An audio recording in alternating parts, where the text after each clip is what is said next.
right, so it looks like we are about to get started. First of all, can everybody hear me? Okay.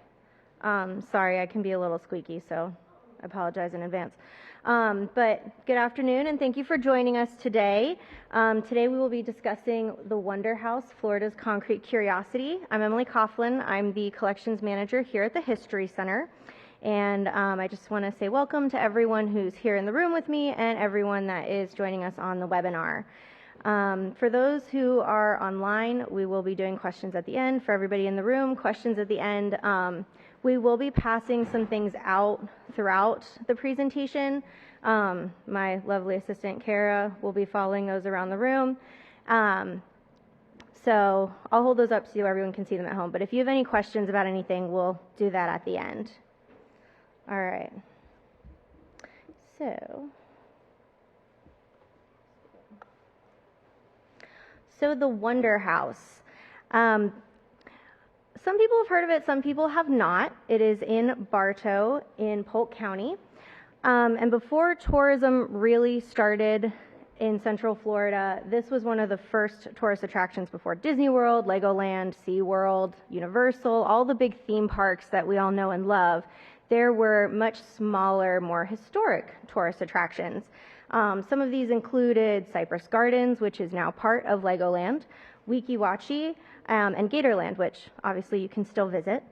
But before the doors opened to those attractions, people were flocking to the Wonder House starting in 1934.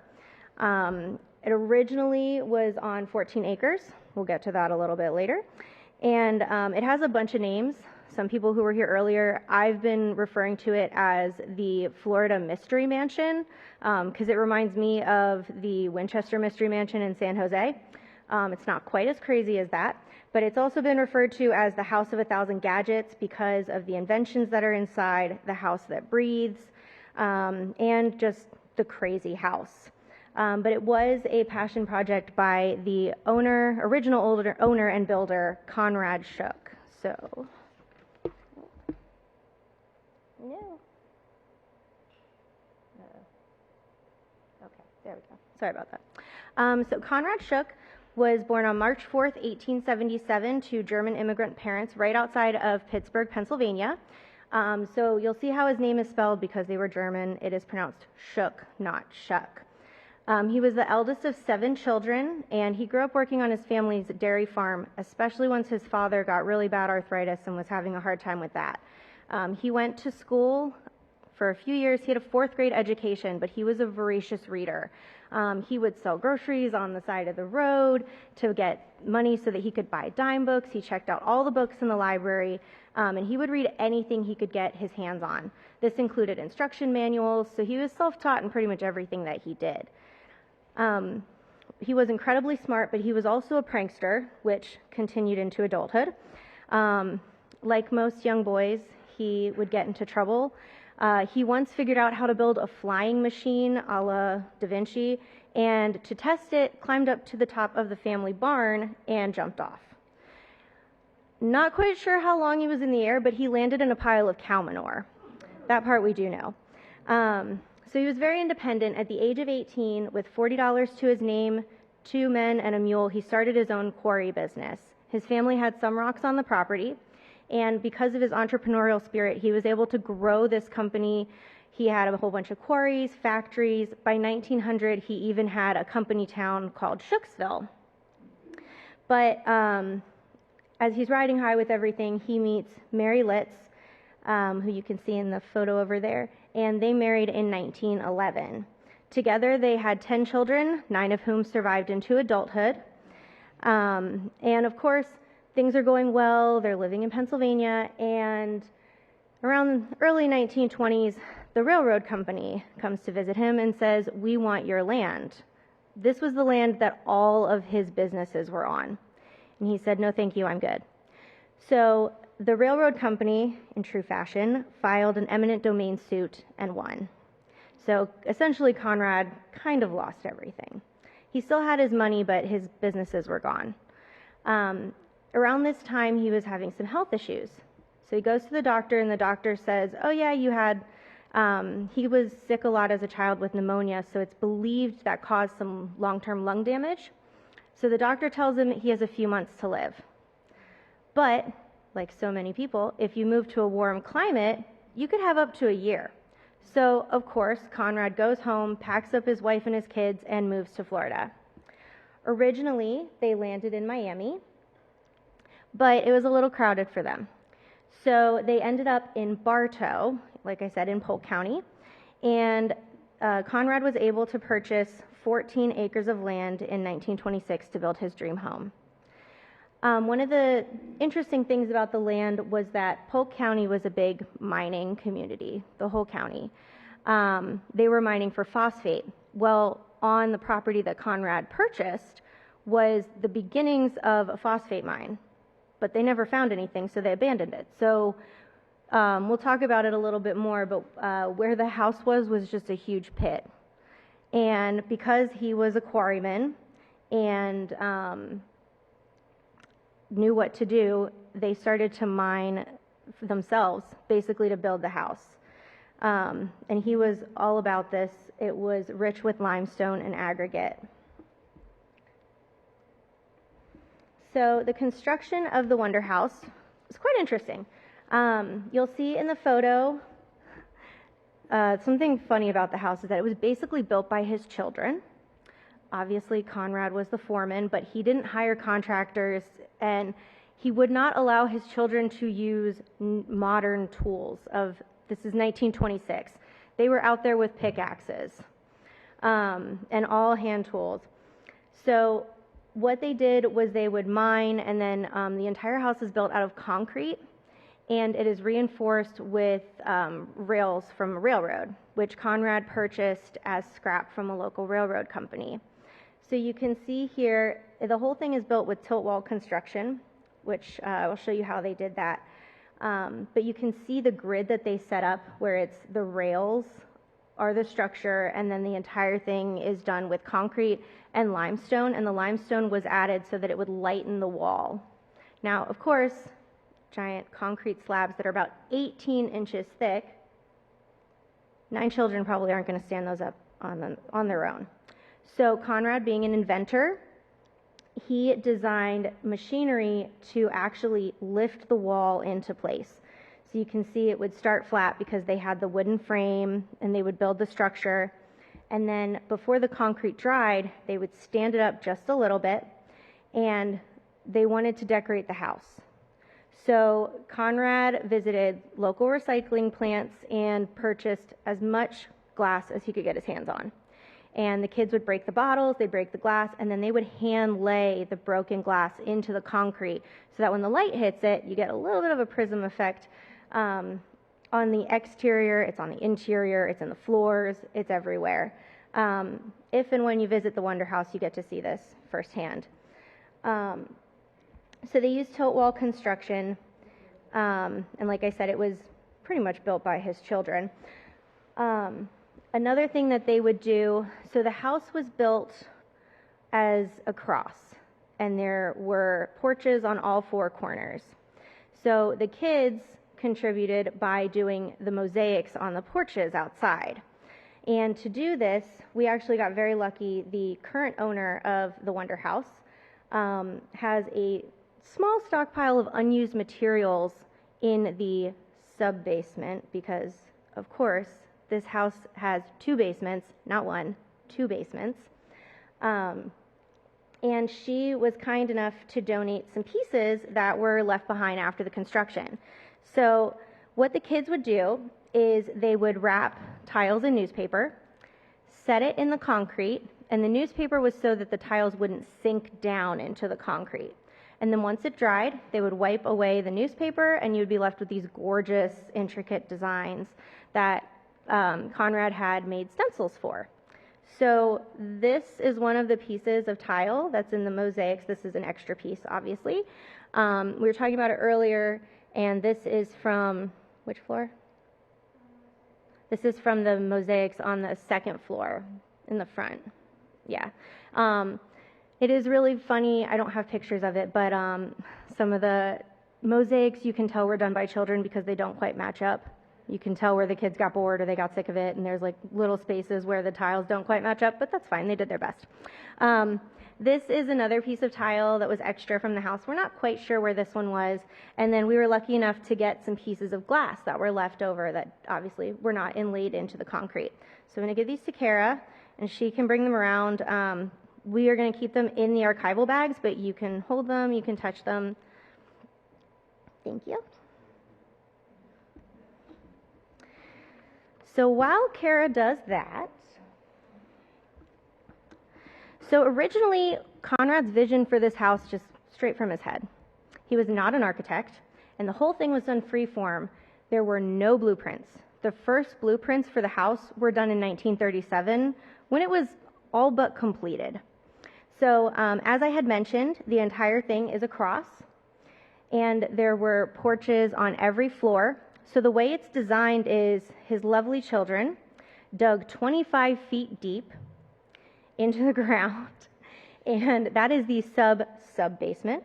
Above that is the sub-basement, and then above that, because the house is kind of built into a hill, the first floor is actually kind of a basement. And then when you go up the front steps, which I'll show you a picture of the house in a second, when you go up the front steps, which you can see in the blueprints, technically you're on the second floor because the ground level is also kind of a basement. The whole house was designed this way because Florida, it's hot, and it had over 80 doorways. Part of that was so that you could open all the doors on the porches and get a good cross breeze when it was warm. The other part of it was that Conrad was all about practicality and functionality, and he didn't want to have to serpentine through rooms in his house to get to the kitchen. He wanted to be able to walk from one corner of the house to the other corner of the house.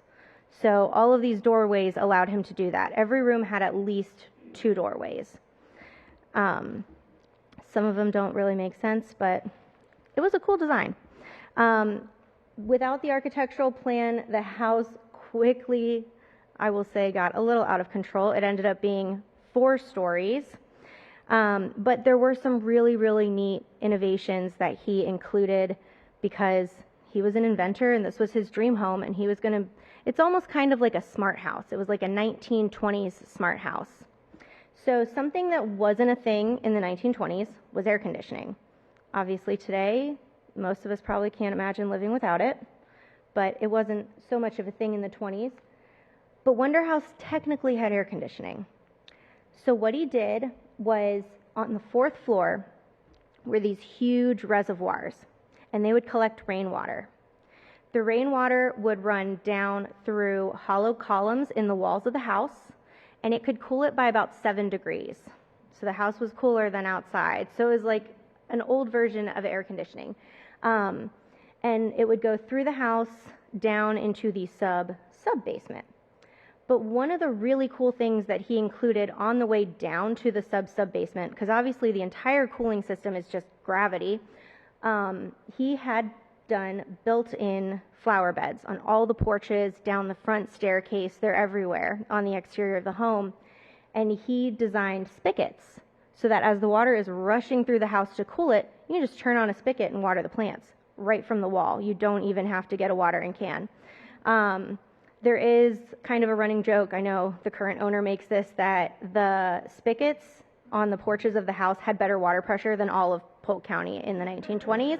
And she said that she can personally attest to the water pressure, even though she wasn't alive in the 1920s. But you can see a picture of Conrad demonstrating the spigot, and then this picture over here is a modern picture of what the porch currently looks like. And something to kind of keep in mind as I show some pictures that are more contemporary is that the house is a work in progress. We'll get to it, but it was abandoned for a little bit, so some of it's a little overgrown. So what would happen with the cooling system when it would get to the sub-basement, there was a huge centrifugal pump. It's still there, it's just inoperable. And it would pump the water out through a tunnel into the moat. The moat itself is actually more like a giant pond. It does not surround the house, but they affectionately called it the moat. It was actually the pit where they mined the limestone and aggregate to build the house. So it became, you can see over here, it became a swimming pool for the Shook children. A lot of the postcards you'll see of Wonder House throughout the years have the moat. And then the picture on the top is from the current owner, and that was when the moat was starting to dry out. So for a little while, because of the water table and how deep the pit was, it was fed a little bit like natural underground springs. But as the mining continued for phosphate in Polk County, all of that dried up. So now the moat is just completely dried up.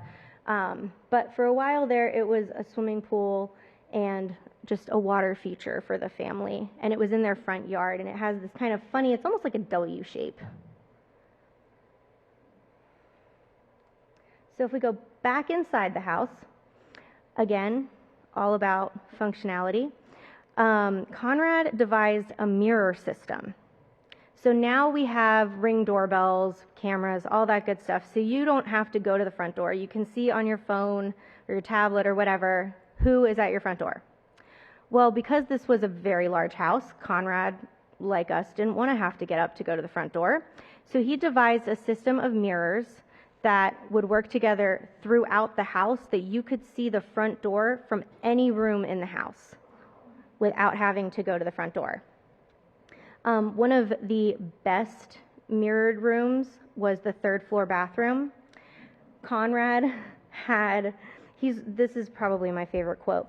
He once said, "All my life I've dreamed of a bathtub big enough for a man to splash water to his heart's content without flooding the rest of the house." So he built it. And you can see this photo here is actually him standing on the rim of that bathtub.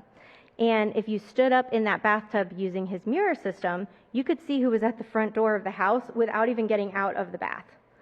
And that was probably one of the things he was the most proud of. He made jokes about it on later tours all the time. One of the jokes would probably not fly today. He used to pick a random person from a tour, have them stand in the bathtub to look through the mirror system, and whenever it was a woman, he would say, "Now you can tell your husband you've been in a bath with a strange man."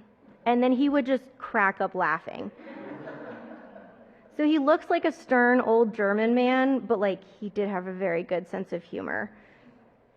Another piece that was in the house, which is probably the most confusing to explain, is the rotary cabinet.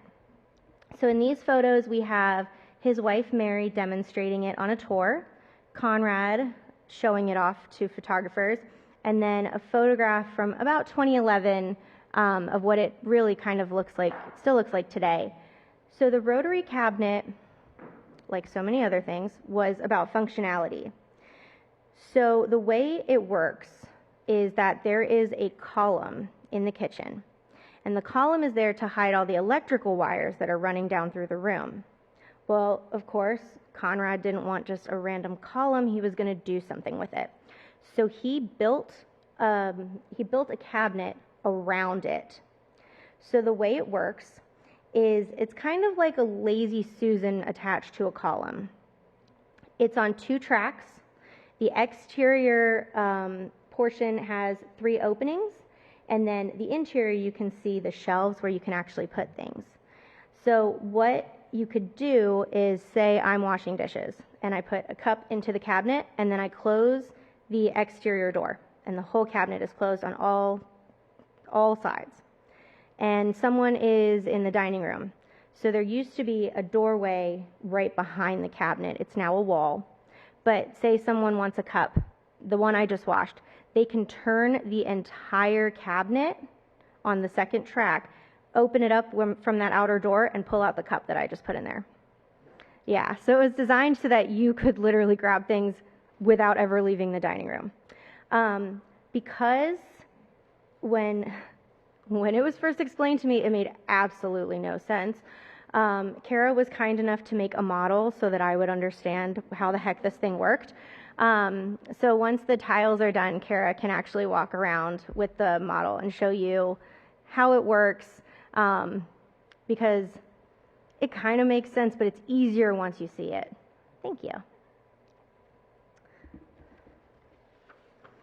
And of course the cabinet is still there today because structurally it was part of the house. Another really cool, this is probably my favorite of his inventions, is the ceiling panels. So in the entryway, when you would go up the steps and into the house, it was called the reception room. Well, because you've got 80-odd doorways and porches and all this stuff, there's not much wall space. Well, Conrad loved art, but he had no place to hang it.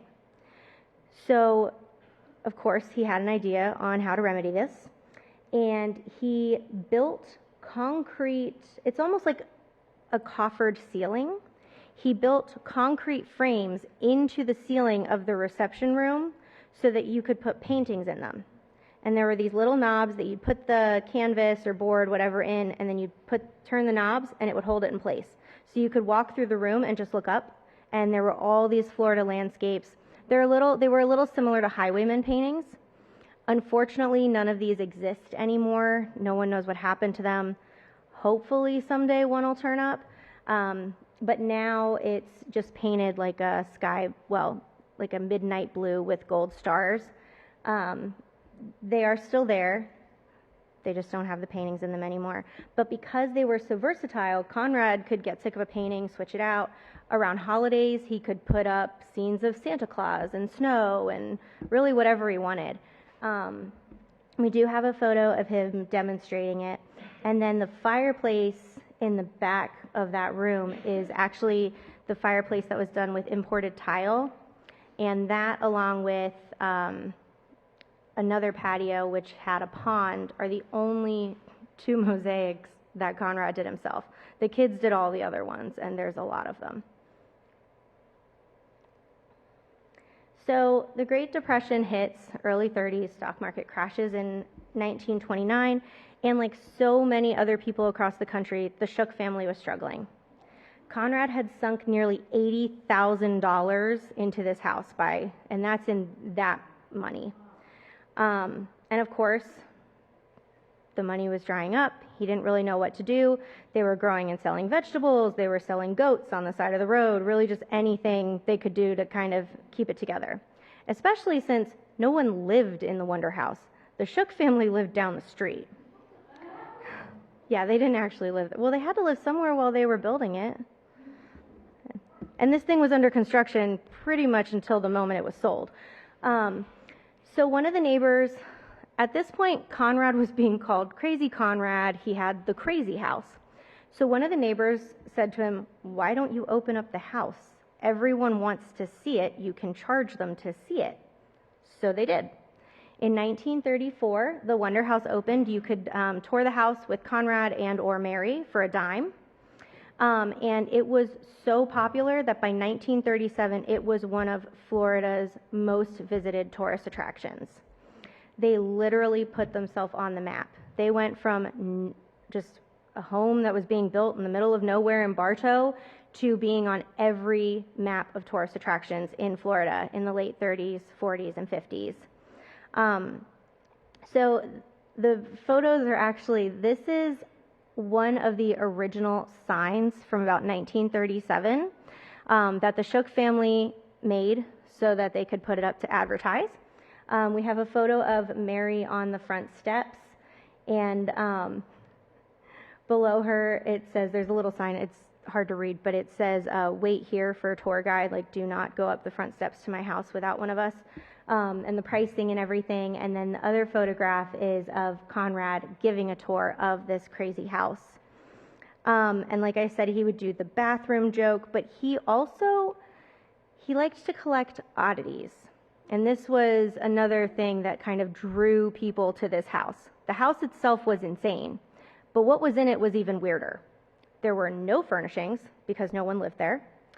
But he had a fascination with like taxidermy and things in jars. So he would have small animals in jars, body parts in jars. At one point, there supposedly was a human finger in a jar. No one knows how he got it or whose it was. But he would show all of this off, and then he also had a coffin that would just sit in the middle of the room. And when asked about it, he would always joke, "It's for me, I'm supposed to die any minute." So he had this twisted sense of humor, and that combined with everything in the house just completely made sense once you met him. But the tours went very, very well. They were going great up until about 1941. Tours continued, but rumors started to spread. So obviously, World War II. Conrad was of German descent. Everyone kind of knew it. And neighbors were, even though it was open for tours, people were still curious about this crazy house and this crazy guy who built it. Because unlike other houses in the neighborhood, it was very, very different. It wasn't just your usual little 1940s home. So rumors started to swirl. One of the other inventions that he had put in the house was something that ended up being called the rainbow room, but essentially Conrad wanted to be able to change the color of his walls without paint. So he devised an entire system of prisms and mirrors, which when he used the steering wheel of a Model T to turn it, it would open the chimney, light would come in, it would bounce around the mirrors and the prisms, and the entire room would be lit up with different colors. So it sounds really cool and really innocent, right? Well, neighbors saw this, heard about it, rumored there was a periscope. It was a hot mess. Some of the rumors were that he was a German spy, and this whole lighting system that he had devised was actually to signal the Nazi planes that just happened to be flying over Bartow at the time. Another rumor was that it was to signal the U-boats that had gotten into the moat through like a very intricately designed waterway system that went underground through all of Florida to get to the moat outside of his house. And the story goes that one of the neighbors finally had enough and reported him. And the FBI came and arrested him. And he was jailed for 3 days. The only reason he was let out was because one of his sons was an FBI agent. And then apparently the FBI investigated and cleared him. Well, in June of that year, the Polk County Sheriff released a statement saying that this is a rumor. You people need to stop because you are hurting the family, you are hurting their business, and I called the FBI. They have no idea what I'm talking about, which, I mean, if you call the FBI, I don't think they're just going to say like, oh yeah, we totally did that. But he released a statement basically saying the rumors need to stop and you need to leave this man alone. Regardless of what actually happened, the FBI arrest we've been unable to confirm, but regardless of what happened, it prompted Conrad to fill the chimney with concrete and just seal it off. So this no longer exists. It's something that I wish would come back, but it's too far gone. There's no way that it can be restored. They would basically need his plans to restore it, and there are none. So in 1963, after all of the trials, tribulations, and decades of construction, Conrad is a much older man, and it's getting to the point where it's kind of hard to deal with the house. Well, his children, because they literally put their blood, sweat, and tears into this place, wanted nothing to do with it. They were tormented by building it, and they wanted nothing to do with it. So this forced Conrad to sell the property in 1963. Now, he was given a year to live in 1924. He went on to live in Bartow with his wife, Mary. He passed away in 1971 at the age of 94. The house first sold to Dr. and Mrs. J. Harvey Sanders in 1963. The couple only owned the property for a year. Like Conrad, they never actually lived in it. And they very quickly took the property, they subdivided it, and it went from 14 acres to 2. As soon as all the sales were final and that was done, they sold the house in 1964. So in 1964, the first actual resident moves in. The Ducharme family purchases the Wonder House, And it was Lucy, her husband Ernest, and their son Pierre. And they were happy in the house for a while. The couple divorced in 1972, but Lucy continued to live in the home. She was a Minnesota native, but a huge fixture in Polk County. She was part of the Democratic convention and the Democratic Party in Polk County. She was a school teacher. She loved history, and she was just connected to pretty much every club in the area. And something that she would do is she loved to entertain and she loved to dress up. There's rumors that Elvis Presley was at one of her parties. Don't know if that's true. That'd be really cool. But she was just known for bringing a smile to everyone's face. And she also made some changes while she was there. They installed central air, so the cooling system was still operable, but it wasn't really being used. They updated the bathrooms.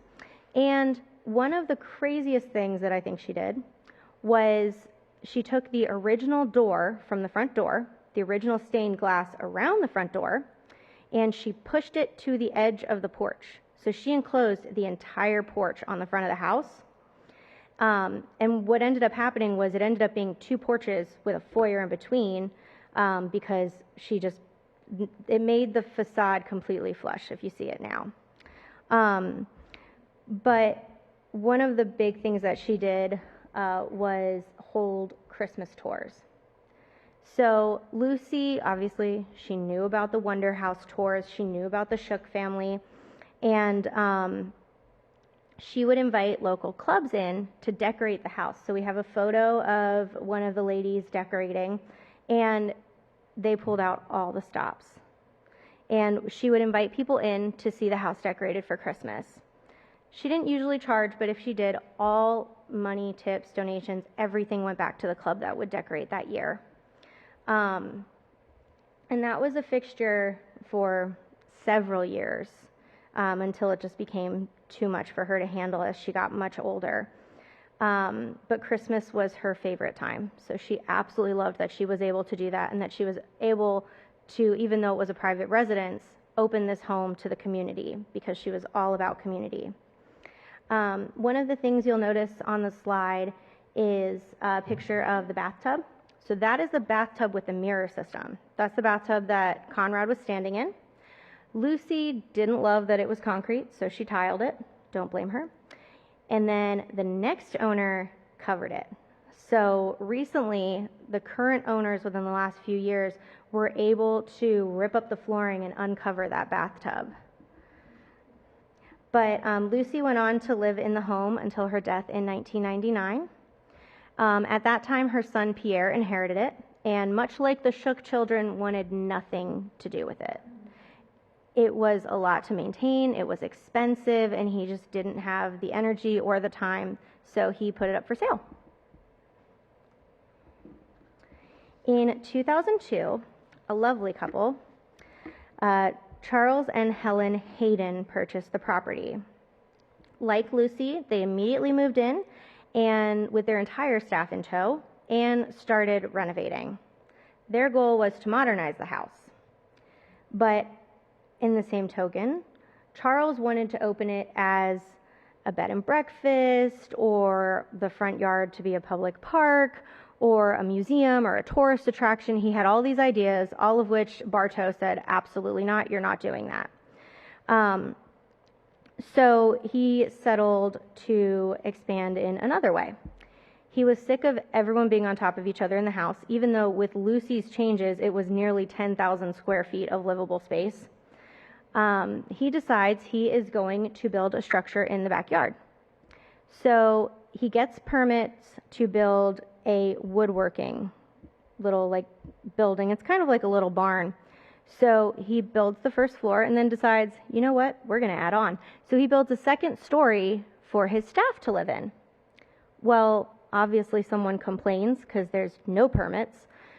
So the city inspector shows up, gives him a cease and desist, and says, sir, you can't do this, you don't have the permits, blah, blah, blah. Well, this time Charles is 78 years old and decides to fight the city inspector. Just starts trying to punch this poor man out, and he had to be physically restrained. So that was kind of the last straw. He was done. He was over it. The city wouldn't let him do what he wanted. So he basically said, if Bartow loves this house so much, they can have it. One of the rumors is they abandoned the property because of that. What probably happened is his marriage fell apart in 2011, and that's when the property was abandoned, because we know that in 2011 is when it was abandoned. Regardless, the house was left in shambles. You can see one of the projects that he was working on. So the top photo, so this is the front of the house with Lucy's adjustments, and it's what it looked like during the Hayden era. And then the top photo, they had commissioned a mural. So the photo below that is the window that was covered by this mural. So the window was from the bathroom out to the patio that had a pond on it. So he decided to it looks like drywall it off, have the mural done, and then drywall off the window. Well, what happened when the current owners, who knew that window was there, started to take it apart, the whole window was completely rotted out.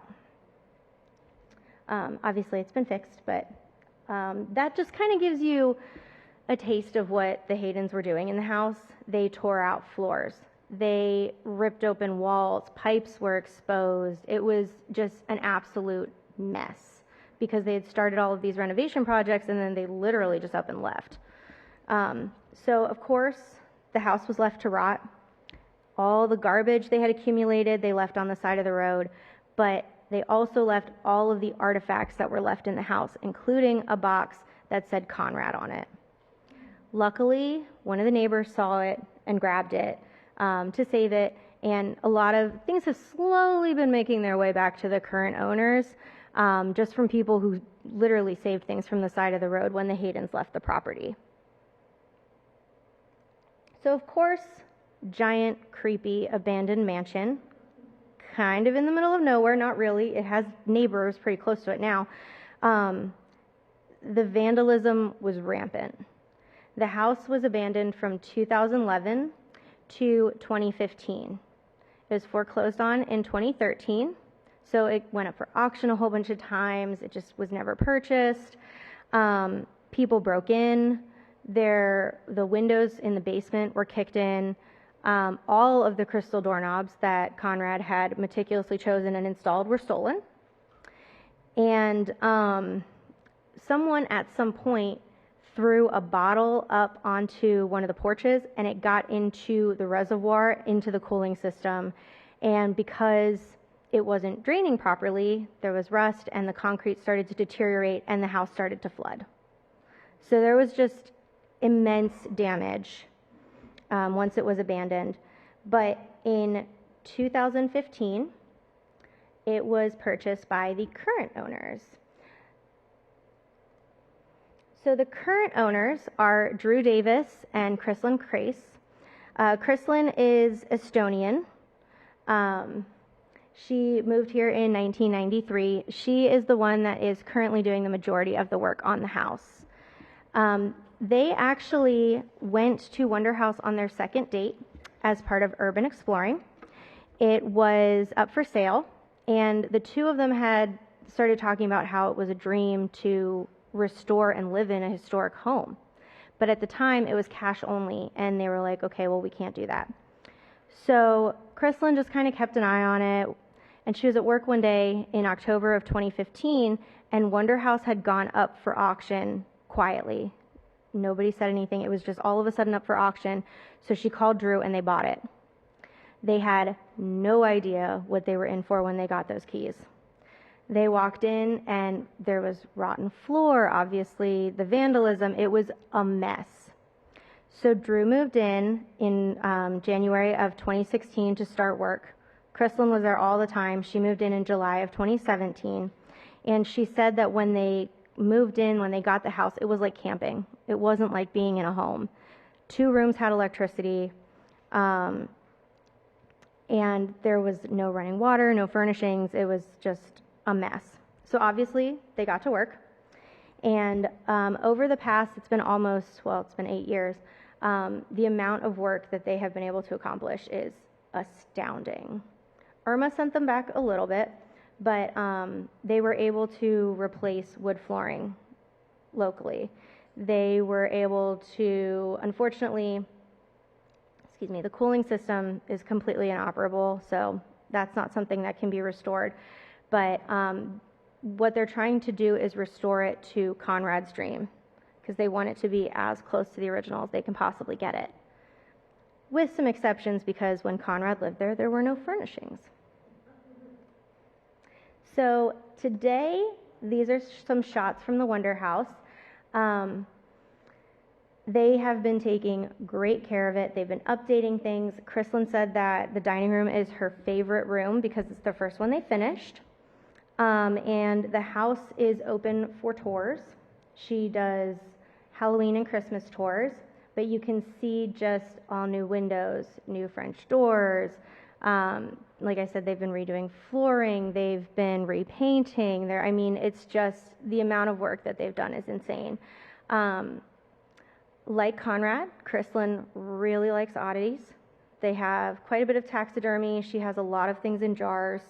She likes to find dead animals and put them in jars. If she's watching, she's admitted to it. She has, the thing that scares me the most is she has a giraffe head. It's shoulders up, it's taxidermy, it's attached to the wall, and the way the head comes out, it like curves. And if you look online, there's pictures of her standing there, and it looks like the giraffe is hugging her. His name is Jeffrey. Kara said that he needed... Yeah, he needed a place to go after Toys R Us closed. But the Wonder House is open for tours. They were able to open in 2019. It usually starts with about 15 to 20 minutes outside, usually with Chrislyn in some kind of elaborate gown, kind of paying homage to Lucy. And she leads you through the house. But it is obviously very important to remember this is a private residence. There are no trespassing signs. If you decide to visit, please don't just show up on her doorstep. She's not a fan of that. Book a tour. You can go to the Wonder House website, and it's cash only. There's free parking, but she does several tours of the house. And then, like I said, around Halloween, she goes all out. And she does Halloween tours, and she also does Christmas tours. If you do a certain Christmas tour, she's also a baker, and she has a baking business, so she'll make cookies. And they are so good. She's baked a couple times, and I've gotten leftovers, and they're all very good. But she tries to pay homage to the previous owners by doing these kinds of things and really just keeping the house alive. All the money from the tours goes right back into restoring the house. In 2017, she and Drew were featured on Netflix's Amazing Interiors. There's a whole episode on the Wonder House and kind of the progress they were making, the things they were running into, what they were dealing with. It is a work in progress. There are definitely some rooms that are just kind of close to the way they were when they purchased the property, and then there's rooms that you wouldn't believe that this place was ever abandoned. Probably one of my favorite things is the dresses that she wears every time she does a tour, and she'll just like run around barefoot, even though, I don't know, I wouldn't do that, but okay. It's a construction zone. But the tours do sell out fast, so it's a big thing. Obviously, if you'd like to see Wonder House in person, that's the way to do it. And you can wander the grounds and see the empty moat. But the true star of this entire business is Joan of Bark. Joan of Bark is a 5-year-old pit bull. She belongs to Chrislyn. She's currently on vacation with her grandparents. But she is a fixture of the tours. She is the Wonder House mascot. People bring her presents. People will do a tour with her and then come back with presents. According to Chrislyn, she doesn't follow the tours, she leads the tours. She's super friendly, so if you go to Wonder House, you might get to meet Joan of Bark. I'm looking forward to meeting her. She's just so cute. But that's pretty much it. Does anybody have any questions about Wonder House? We will pass around the mic. I'm going to have, do you mind? Gracias. I think you could probably hear me. You mentioned that the swivel cabinet was around a pole that had electric wires in it. Mm-hmm. Was he manufacturing his own electricity in Bartow that early? Pretty much. Do you have He, any idea how he was doing that? that part we don't know in the history. He did most of the work himself. I wouldn't be surprised if he did the electrical work himself. He probably brought someone in for that, but unfortunately we don't know that. But would it have been electricity supplied by the county? Yeah. So they ran lines out. Oh yeah, they must have. He would not, yeah, no, he, not that I'm aware of. I wouldn't be surprised, but I don't think so. Yes, sir. Is this on? Oh. Are they in plans to open the front porch back up again? No. Just honestly, it wouldn't really be worth it. Plus, Chrislyn is not a fan of bugs and open spaces. It's also one of those things where it was just, when it was done, they still have the other porches that are open. Yes. Yeah, it doesn't have that. Yes, it's not the southern porch that it once was. Yes. Yes, ma'am. You said that the Shooks never lived in it. When they started building it, did they intend to live in it? They did. But with all the construction, they just stayed where they were and they never moved into it. I don't know, Kara, do you have anything to add about that? Conrad didn't really want to move in until it was finished, and he never felt that it was finished. Kara is also a resident expert on Wonder House, so if I don't know the answer, she probably does. Any other questions? Yes, ma'am. I actually have a couple. I wondered if there's pictures of the mosaics. Yes, yeah. Online, if you just Google Wonder House, you'll see pictures of the floors. And then you said it's 4 stories. Does that include the sub-basements? No, so technically the first story is the basement because you can enter it on ground level. So it's that you enter on the second floor and then there's 2 more floors above it. Mm-hmm. And can I ask what the paintings were painted on? We don't know for sure. My thought from the pictures is probably board, probably not canvas, but we don't know for sure. We also don't know who painted them, unfortunately. You're fine, yeah. Can I also ask, I don't know, you might have said it and I missed it, but how are they affording to do this? That's a great. So, I'm gonna let Carrie answer that. You can use the mic so that the people on the webinar can hear you. So they run Wonder House as a business, and every dollar that they make from that goes back into the house. Chrislyn is a teacher for Polk County. She also has a baking business. She does a couple businesses on the side that funds it, and it's whatever they can scrape away to put towards the house. Drew is also a lawyer, which helps. Drew is a lawyer. Yeah. Yeah. So Kevin Schweitzer, who's Neil Schweitzer's son, Mhm. he has the same water cooling system in his house, so he could probably help him restore that. I don't think she wants to restore it. Has she mentioned wanting to restore it?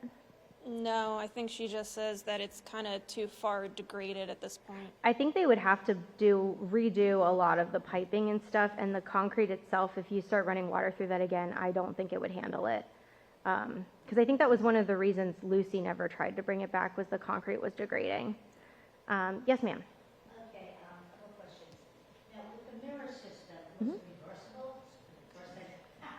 Nope, I had that question too. And you kept referring to the children. Were they adult children, or what age range when they got started on this? So when they got started, a lot of the children were young. Do we have ages on them? Because you had pictures of like young men. and They were pretty young children. I think the sons were teenagers because by World War II, a couple of them were military, one was an FBI agent. By the 50s, they were moving out. Yeah. Okay, so that was 25 years Yeah, so they weren't, it's not like they were babies when they moved to Florida. There was one child who was born in Florida. So there was a range of ages, but, yeah, his sons were like teenagers by the time they started construction on their house. It's a good question. Any other questions? Yes, sir. So how much did they buy it for this last time? 200,000? I want to say 162. Is it 162? Yeah, it was like I think it was 162. Yeah, you're right. I'm trying to think. The Saunders bought the house for $18,000 in 1963. And then Lucy in 1964 bought it for $88,000. I might have in my notes what the Haydens. I believe the Haydens paid a little over 200. I think you're right. And then Chrislyn and Drew got it for under 200,000. Yeah. Yes, sir. So, does this work? The stairs that you showed in the picture, so that goes up to the second floor? Correct. Okay. Is that the main entrance? Yes. Okay. All right. I forgot what my other question was. Let's see. Anyone else have a question? Is there a story behind the sneaky auction? Not that we know of. I think they were just trying to sell it and they were sick of trying to market it because no one was buying it. There is a story that we weren't able to confirm that there were two owners between the Haydens and Chrislyn and Drew, but we couldn't find auction records of it. And if it was owned in the meantime, they didn't do anything with it. It just sat. Any other questions? Yes. He said one guy split the land up. What was it? Mm-hmm. It was originally 16 acres? 14. 14, and he split it to what? He subdivided it, and now the Wonder House property is 2 acres. Oh, it's just 2 acres, and so somebody else owns the other part? He split it up into a lot of parcels. That's actually why they have neighbors so close now. Oh, okay. Yes, ma'am. What about the Shook's livable house? Is that still in existence, or did they live there till they died, or? Well, Conrad and Mary moved. So they lived in a house that was kind of like catty corner from Wonder House. It no longer exists. They did eventually move into a trailer park where they lived out the rest of their lives. Yeah. Any other questions? All right. Thank you again for joining us today. I hope you enjoyed our Lunch and Learn on Wonder House.